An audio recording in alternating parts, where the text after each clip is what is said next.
Bonjour, je m'appelle Jean-Christophe Hamilton et je suis chercheur au CNRS.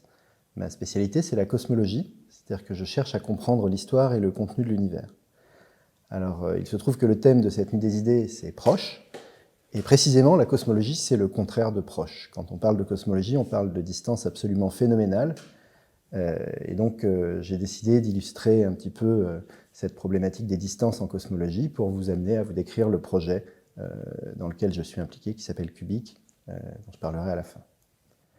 Alors, un point très important à avoir en tête quand on fait de la cosmologie, c'est que la vitesse de la lumière n'est pas infinie. Elle est très élevée, 300 000 km par seconde, mais pas infinie. De sorte que la lumière met un certain temps à nous parvenir. Dans l'exemple du Soleil, il faut 8 minutes pour la lumière du Soleil pour parvenir jusqu'à nous. Si on regarde l'ensemble du système solaire, il va falloir 4 heures à la lumière pour traverser l'ensemble du système solaire. Maintenant, l'étoile la plus proche de la nôtre, qui s'appelle Proxima Centauri, il va falloir 4 ans à la lumière pour parvenir jusqu'à nous. Passons à des échelles plus grandes. Notre galaxie, notre étoile est l'une des 10 milliards d'étoiles qui sont dans notre galaxie. Eh bien, il faudrait 80 000 ans à la lumière pour traverser l'ensemble de notre galaxie. Passons à une échelle encore plus grande. La galaxie la plus proche de la nôtre, la galaxie d'Andromède, qu'on peut voir l'été quand le ciel est clair depuis l'hémisphère nord, eh bien, il faut 2 millions d'années à la lumière émise depuis la galaxie d'Andromède pour parvenir jusqu'à nous. Donc on commence à se rendre compte que observer loin, ça veut dire voyager dans le temps. De la même manière, si on regarde les galaxies les plus lointaines qu'on connaisse, il va falloir 6 milliards d'années pour que leur lumière parvienne jusqu'à nous. Sachant que l'âge de l'univers aujourd'hui est estimé à environ 13 ou 14 milliards d'années, on voit bien que les galaxies les plus lointaines, on va les observer telles qu'elles étaient, alors que l'univers était beaucoup plus jeune. Maintenant, si on regarde les confins de l'univers, ce qu'on appelle l'horizon cosmique, la partie la plus lointaine de l'univers qu'on puisse observer depuis ici aujourd'hui, eh bien, il faudrait 14 milliards d'années pour cette lumière pour venir jusqu'à nous, c'est-à-dire qu'on va voir l'univers tel qu'il était dans sa prime enfance, si on regarde sur ces distances-là. Donc la leçon à retenir ici, c'est qu'en regardant des objets distants, on va voir le passé de l'univers, on va observer l'univers à des époques où il était extrêmement différent de ce qu'il était aujourd'hui. Et c'est comme ça qu'on fait en cosmologie pour comprendre l'histoire de l'univers. On va regarder de plus en plus loin, et comme ça on va remonter dans le temps de plus en plus vers le passé. Alors, cet exercice a commencé typiquement en 1929 avec les observations d'Edwin Hubble, qui a observé des galaxies avec une technique d'observation astronomique qui s'appelle la spectroscopie.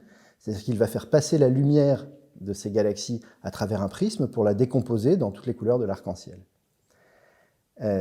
Pour ça, il a utilisé un télescope qui était tout nouveau en Californie, au mont Wilson, dans les années 20. Et alors, il va observer des galaxies de plus en plus lointaines et observer le spectre donc, de ces galaxies, c'est-à-dire la distribution de leurs couleurs. C'est ce qu'on voit ici à droite sur ce schéma, où Hubble observe différentes galaxies de plus en plus lointaines, donc qui nous apparaissent de plus en plus petites, puisqu'elles sont de plus en plus loin. Et sur la partie droite, on voit la couleur de ces galaxies, la distribution de leur spectre qui va de l'ultraviolet jusqu'au rouge.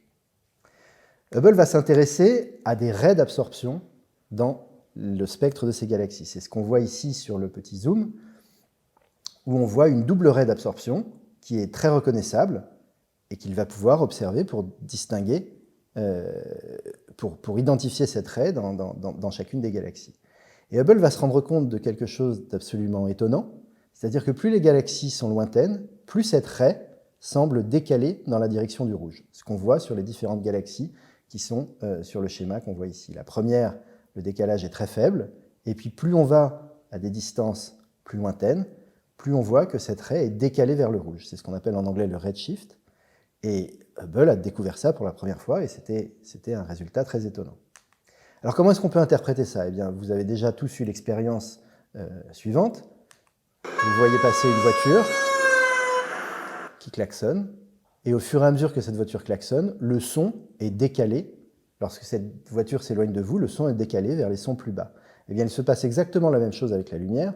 Quand un objet se déplace, la lumière, s'il s'éloigne de vous, va être décalée vers le rouge. Donc on va pouvoir interpréter ce décalage vers le rouge de la lumière de ces galaxies comme le signe de leur mouvement de fuite par rapport à nous. Les galaxies s'éloignent de nous avec des vitesses qu'on va pouvoir mesurer à partir de la quantité de décalage vers le rouge qu'on va observer dans ces galaxies. C'est ce que Hubble fait. En même temps que lui, à peu près, un physicien belge nommé Georges Lemaître fait la même chose. Et il découvre ce qu'on appelle aujourd'hui la loi de Hubble-Lemaître, qui nous dit que les galaxies s'éloignent d'autant plus vite qu'elles sont distantes de nous. C'est cette loi de Hubble-Lemaître qui est maintenant très célèbre et qui est à la base de la cosmologie. Alors, j'ai représenté ici, sur la droite de ce petit dessin, chaque point bleu représenterait une galaxie imaginaire. Et puis nous, on se situe sur cette galaxie qui est entourée en jaune. Ce que je vais faire ici, c'est que je vais simplement augmenter l'échelle de l'image de mes galaxies en changeant leur couleur. Et vous allez voir que cette observation que les galaxies qui apparaissent les plus lointaines s'éloignent de nous d'autant plus vite, eh bien, cette observation correspond au fait qu'en fait, l'univers est en expansion. Ce n'est pas les galaxies qui s'éloignent vraiment, c'est l'ensemble de l'univers qui voit son échelle augmenter au cours du temps. Alors ça, c'est une observation absolument phénoménale qui est à la base de toute la cosmologie, et en quelque sorte, en cette période de pandémie, on pourrait appeler ça une sorte de distanciation sociale cosmique. Les galaxies s'éloignent les unes des autres au fur et à mesure que le temps passe. Alors, si on remonte le temps, ça veut dire que plus on va vers le passé, plus les galaxies étaient proches les unes des autres. Et alors là, c'est l'idée absolument fantastique qu'a Georges Lemaître à cette époque-là. Plus on remonte dans le temps, plus les choses étaient proches. On va pouvoir même remonter de plus en plus loin, et il va y avoir un moment où tous les objets vont être au même endroit. Si tous les objets se rapprochent les uns des autres, la physique nous dit que la température du milieu va augmenter progressivement. Donc en fait, la densité de l'univers et sa température, plus on va vers le passé, plus elles vont augmenter, comme il est représenté sur ce schéma. Sur la partie, on voit le temps s'écouler dans l'axe des abscisses, et notre époque aujourd'hui est sur la droite du schéma, et puis plus on va vers le passé, plus l'univers est contracté, et donc plus sa température et sa densité, qui sont représentées par la courbe rouge, sont importantes. D'accord ? Il y a un moment où tous les objets sont au même endroit, où la densité et la température sont infinies, c'est ce qu'on appelle le Big Bang. Alors, cet instant du Big Bang, on n'est pas absolument sûr qu'il ait existé, parce que la physique à cet instant-là est un peu plus compliquée, mais supposons pour le moment qu'il a existé, et ça va nous permettre d'avancer à partir de là. Ce qui va se passer, c'est qu'avant d'arriver au moment du Big Bang, quand on remonte vers le passé, il va y avoir un moment où la densité et la température sont tellement importantes que le gaz qui remplit tout l'univers ne va plus être sous sa forme neutre, comme on le connaît autour de nous, mais il va être ionisé. C'est-à-dire quand on chauffe terriblement un gaz, les électrons autour des noyaux atomiques vont se séparer des noyaux atomiques et on se retrouve avec un milieu ionisé. D'accord ? La lumière ne se propage pas dans un milieu ionisé, alors que la lumière se propage très bien dans un milieu neutre. Donc ça veut dire qu'au moment où l'univers, cette fois on fait aller le temps dans le sens normal, au moment où l'univers passe de ionisé à neutre, une lumière est émise qui va traverser tout l'univers à ce moment-là. Cette lumière, c'est ce qu'on appelle le fond diffus cosmologique et qui est l'un des objets principaux d'études en cosmologie aujourd'hui. En anglais, ça se dit Cosmic Microwave Background, donc l'acronyme c'est CMB, qui est celui que tous les physiciens utilisent. Alors on peut faire une analogie qui marche très très bien. C'est exactement la même chose que ce qui se passe à la surface du Soleil. L'intérieur du Soleil est à une température de 15 millions de degrés. Si on devait voir la lumière émise par une source de lumière à 15 millions de degrés, ce serait de la lumière extrêmement ultraviolette qui nous brûlerait instantanément. Or, le Soleil, on ne le voit pas ultraviolet, on le voit essentiellement jaune.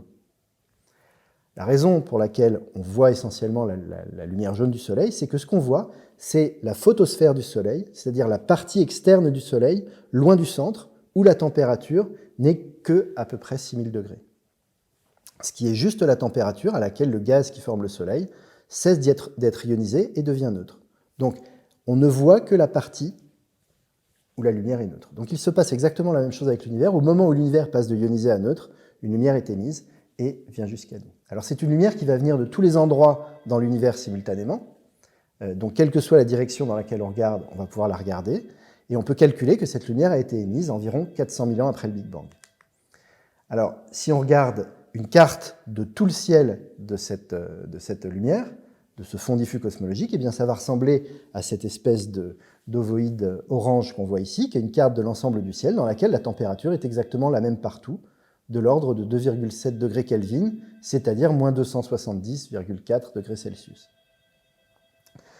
Si on retire la moyenne de cette carte, et qu'on essaye de regarder en détail s'il y a des petites fluctuations, eh bien on va s'apercevoir qu'il y a effectivement des très petites fluctuations, mais elles sont absolument minuscules. On parle de fluctuations de l'ordre de 30 microdegrés, c'est-à-dire 0,00003 degrés. C'est-à-dire des fluctuations extrêmement petites. On peut se poser la question d'où viennent ces fluctuations. Eh bien en fait, on peut assez rapidement comprendre que ces fluctuations sont en réalité les perturbations primordiales qui plus tard vont donner lieu à la formation des galaxies. Évidemment, le fond diffus cosmologique a été émis 400 000 ans après le Big Bang, alors que les galaxies n'étaient pas encore formées. Donc on est dans un univers qui est extrêmement jeune, et ces petites fluctuations que l'on observe sont en fait les graines qui vont donner lieu plus tard à la formation des galaxies. Aux endroits où la densité était un peu plus importante, la température est un peu plus élevée, et ces zones sont devenues plus tard des amas de galaxies, des galaxies, etc., et nous. Donc ce qu'on est en train d'observer quand on observe une carte du fond diffus cosmologique, c'est l'univers dans sa prime enfance et les graines qui ont plus tard donné lieu à la formation des grandes structures qu'on observe dans l'univers. Mais alors la question qu'on peut se poser ici, c'est d'où viennent ces perturbations primordiales. Et en fait, c'est la question la plus fondamentale, une des questions, disons, les plus fondamentales de la cosmologie aujourd'hui.